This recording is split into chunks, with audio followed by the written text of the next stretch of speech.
Hey, how's it going, Hidden Road Shinobi? Welcome back to another educational video. Today, I got for you all the current jutsu that break armor as of update 2.21. Now, I do want to note, this list may change in the future depending on what direction the devs decide to take the jutsu. Also, we still have a healer DLC and a mysterious 5th DLC that may also bring us armor breaking moves. I'll cover shield breakers in a future video, so be on the lookout for that. But for now though, hit that like button, comment in the comment section because I respond to like 98% of the comments, and subscribe for more Hidden Rose goodness. Alright, now run the intro.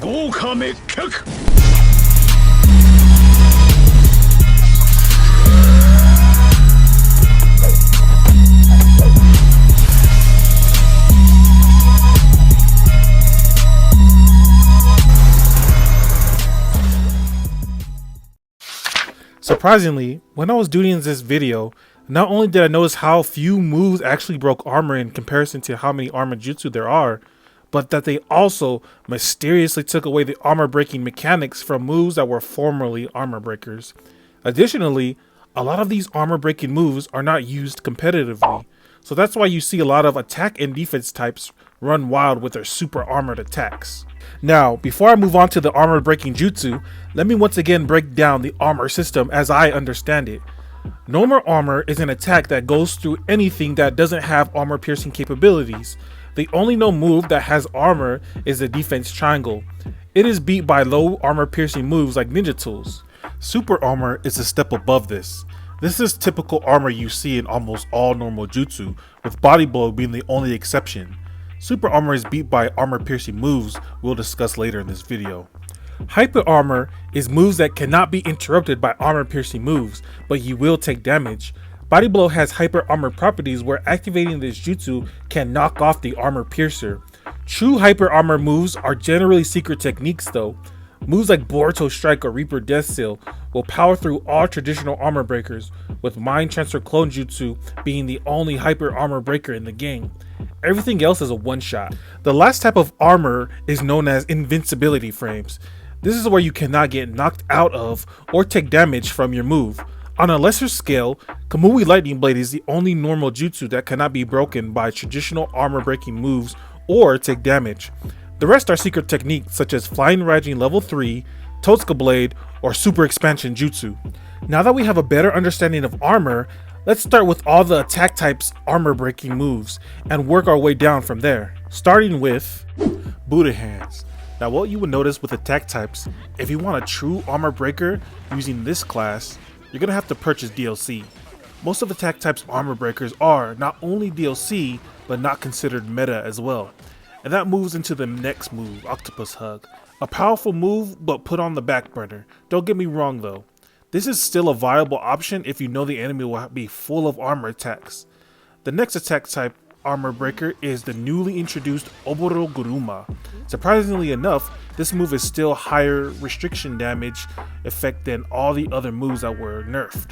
The final jutsu for attack types that break armor is Universal Pull. I saved this for last because it's not an actual armor breaker, just an animation breaker. This means that armored moves only have armor while in the animation of that move, so if Universal Pull takes you out of the animation, the armor goes with it. However, if the player has an armor buff on themselves, whether that be from Purple Lightning Tool or Demon Hunter, pulling them out of an animation will not take away the armor buff on that player. So be mindful of that when using Universal Pull. This same thing applies to Inferno style Flame Lightning. You can break armored animations, but not armored buffs. Continuing on with range type armor breakers, let's go with the classic lightning style Lightning Net, which is always a good option, and non-DLC too. Other non-DLC range armor breakers are Amaterasu Shikigami Dance Shield. The last two armor breakers are from the Haku DLC, giving range types the most armor breaking moves in the game.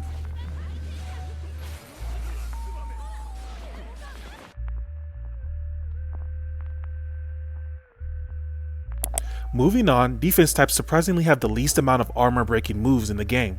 The first is Wood style, Silent Strangle Jutsu, and the second is Water style, Water Prison Jutsu. This is good because defense types do everything else really well already. Finally, the heal types. Coming in with the second most armor breaking moves, we have the Paralysis Jutsu, Mind Transfer Jutsu, and Shikamaru's entire moveset, making him the only other cast character aside from Haku who can completely break armor. Now what I found through making this video is that Hill types used to have most armor breakers, but their moves were silently nerfed. The ground pound attacks used to have armor breaking properties, but now they just knock enemies back. This was a much needed nerf, but also made healers less versatile on base battle. Either way, 4 armor breaking moves is solid. Now, before I end this video, we gotta talk about the clones that break armor. There are 2 in total that do this. The Sand clone from Gaara, and the Lightning clone from the original Kakashi. And that's pretty much all the moves that break armor in the game. Like I said, not a lot of meta here, but still, solid information to know when playing in Hero Festival. So with that being said, thank you to Flurry who helped me with these clips at the pit, and thank you all for making it this far into the video, and catch you guys all tomorrow. Peace!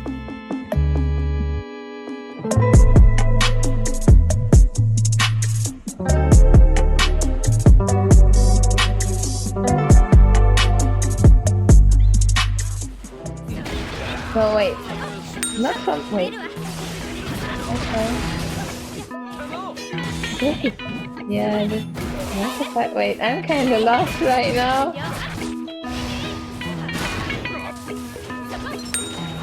Oh, I'm sorry, I'm the last monster is so annoying.